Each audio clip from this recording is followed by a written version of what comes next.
Alrighty, so today we are going to be talking about basically the most toxic relationship in your life that is currently holding you back from improving your chess.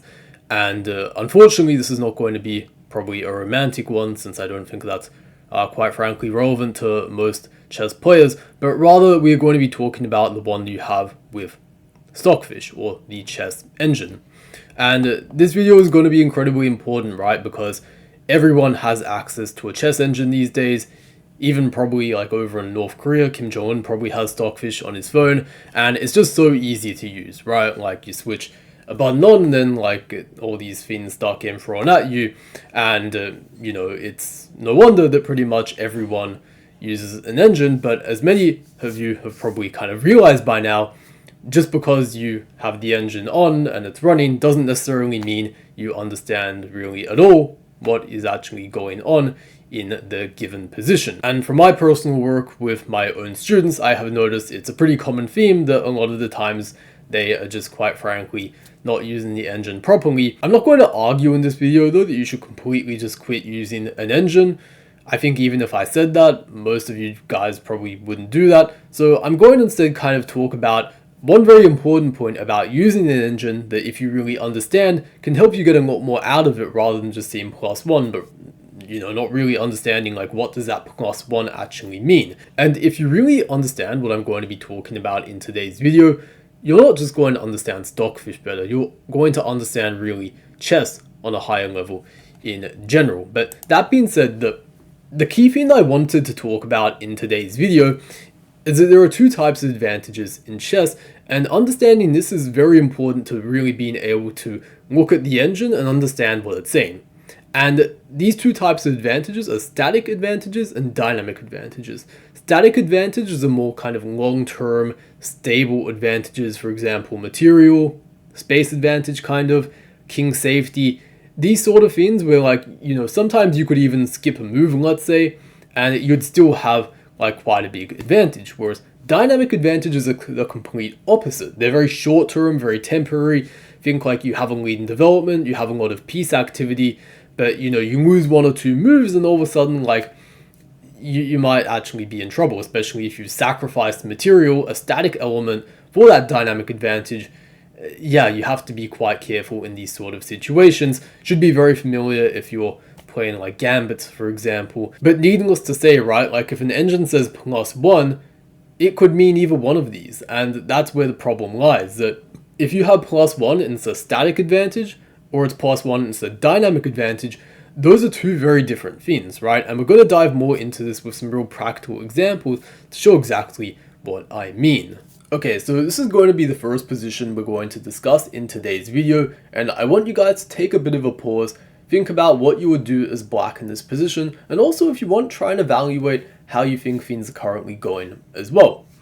But okay, currently how I would say things are going are not the best for black, to be honest. It looks like white has just played their bishop to g4, and they're getting ready to exchange off their bad bishop for black's good light squared bishop, which in the long term is going to leave black with quite a few weak light squares, in particular on the f5 square.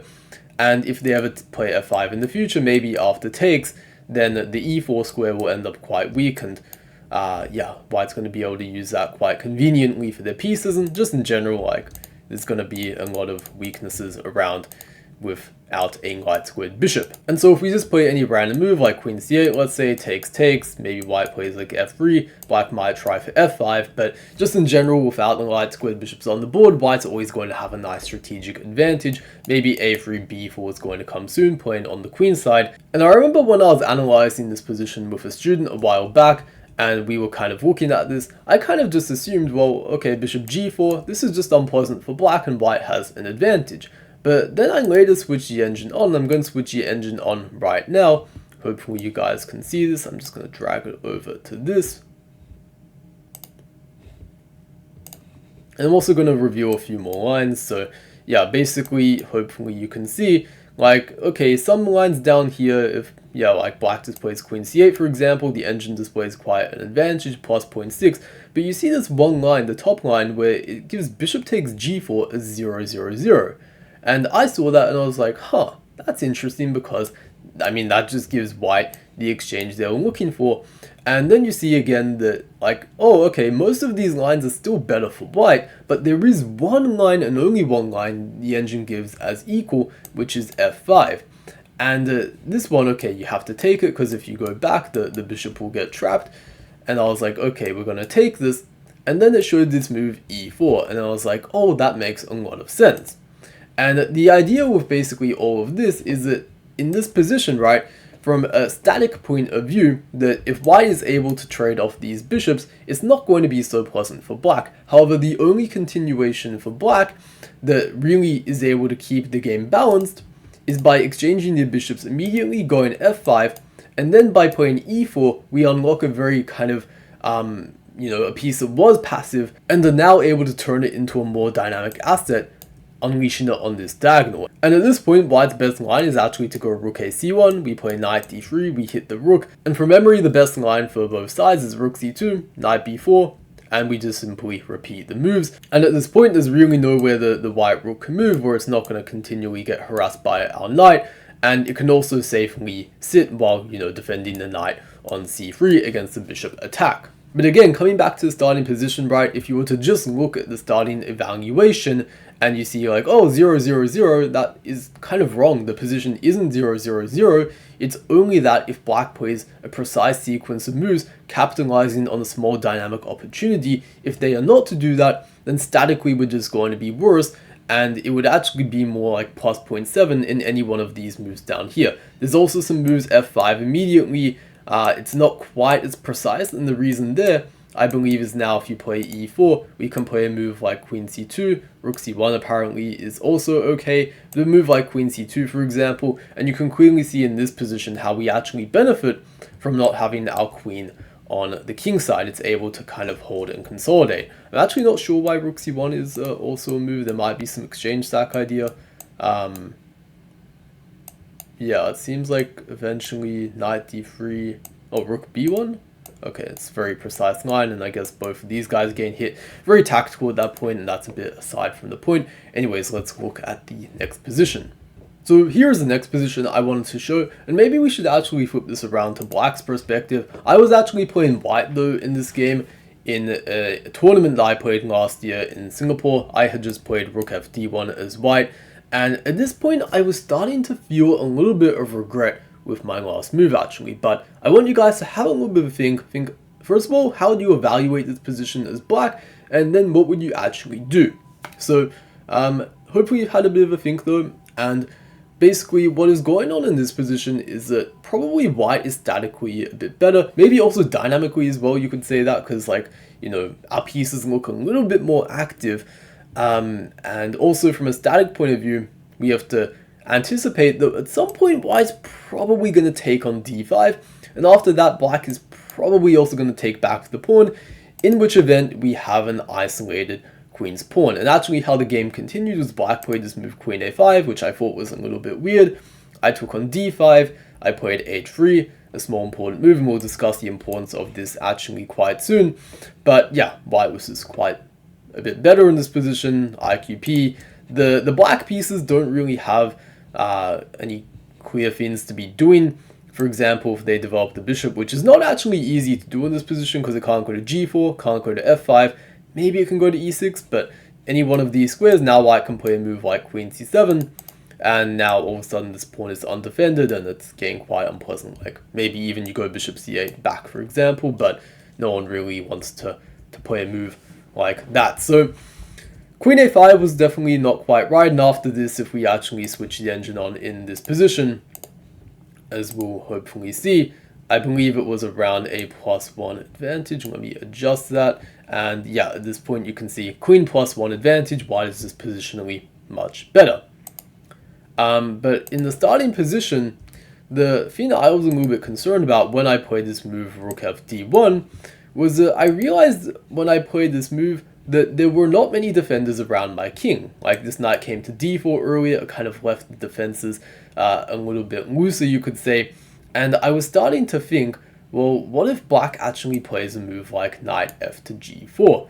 And it might look as though white can just kick the knight away, but then all of a sudden knight takes f2, you give a check, and bishop takes h3, and it just looks like, oh my god, like there's this attack coming out of pretty much left field pretty much, and at the very least you have a repetition, but at this point, to be honest, it looks like there's going to be something much worse. So I was getting very like kind of scared, to be honest, of this sort of move, just exploiting the fact that my rook had left the king side pretty much, left f2 very soft. I mean, if my rook was still on f1, it wouldn't be much of an issue, because I mean, h3, knight takes f2, I could just take the rook, and queen h4 and all those moves would not come with check. My opponent didn't quite find this, but again, if you were to analyze this position with the engine, let's switch the engine on in this position, right? And let's show a few more lines. Like, you might just kind of see like, oh, it's plus 0.3 or whatever, and you're like, okay, white's only slightly better, but white's actually probably quite a lot better if black just plays any random move, like bishop d7, for example, take, and this structure is just better. You should also play h3 now, which is a move I showed earlier, right? And the importance of this is that now it stops all of these like knight g4 fancy ideas, which create all these kind of tricks on the king side.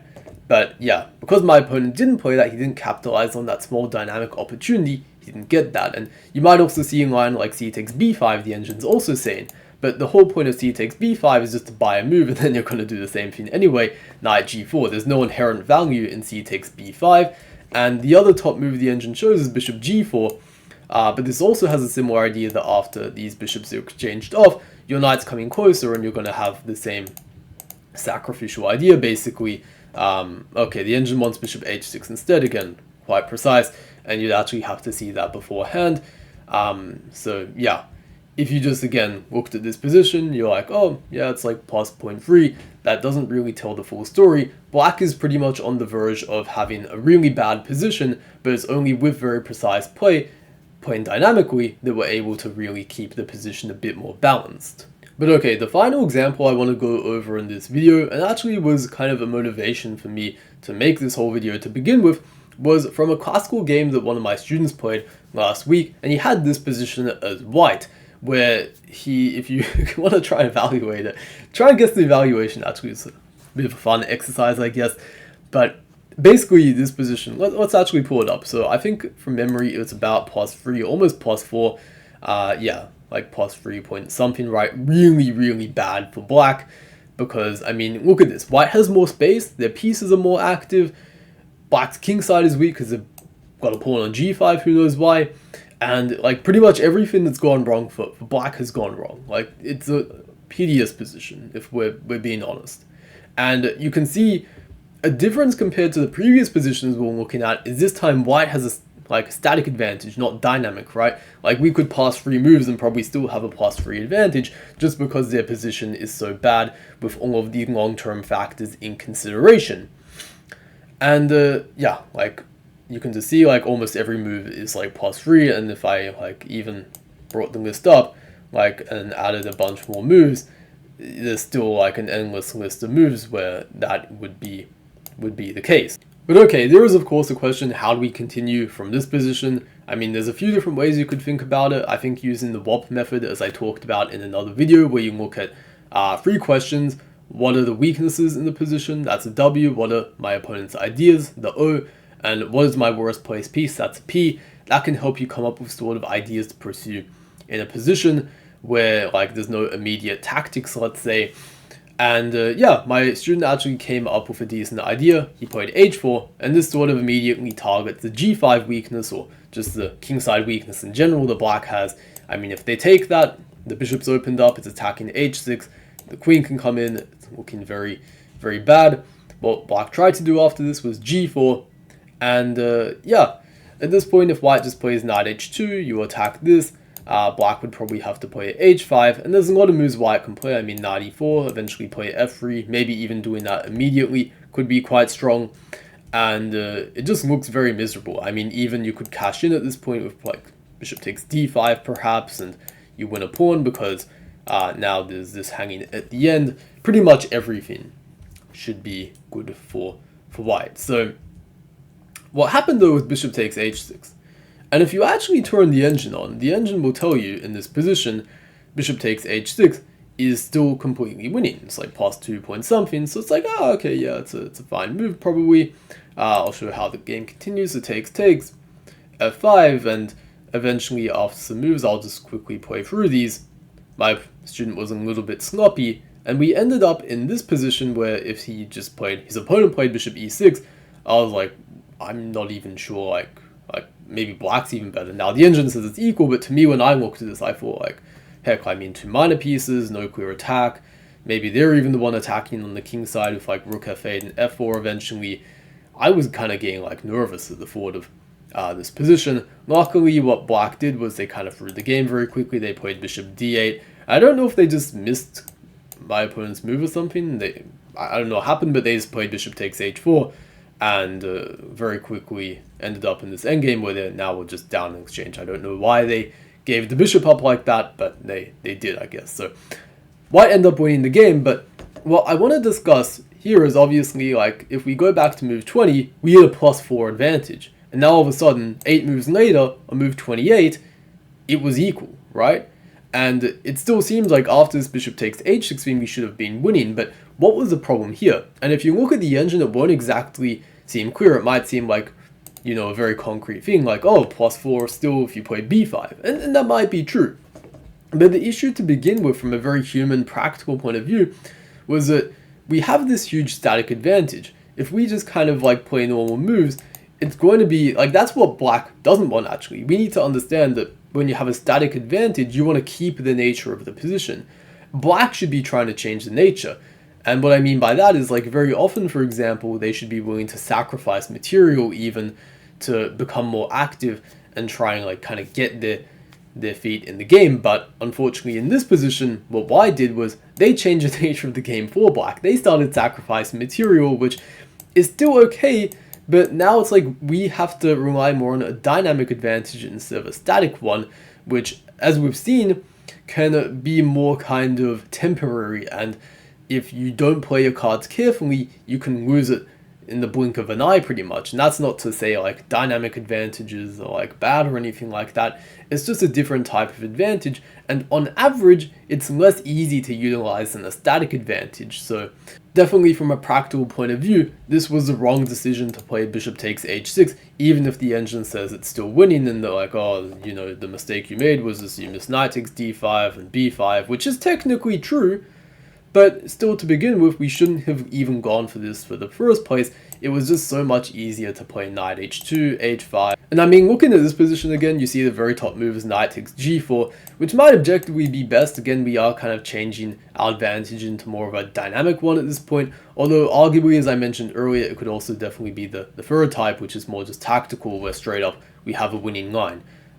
This is not to say, for example, like, if you straight up have like a forced win, that you shouldn't go for it, right? But if you're as winning as white was in this game, sometimes there's just no need to really take that risk. And what you should instead do is just keep pressuring your opponent with more like normal moves, I guess. But anyways, that's going to about wrap up the video today. If you want to actually work with me more one-on-one and you're anywhere between 16 to 2200 online, I have a coaching form down in the description below that you can fill out. But anyways, for the rest of you, hope you guys have a good day.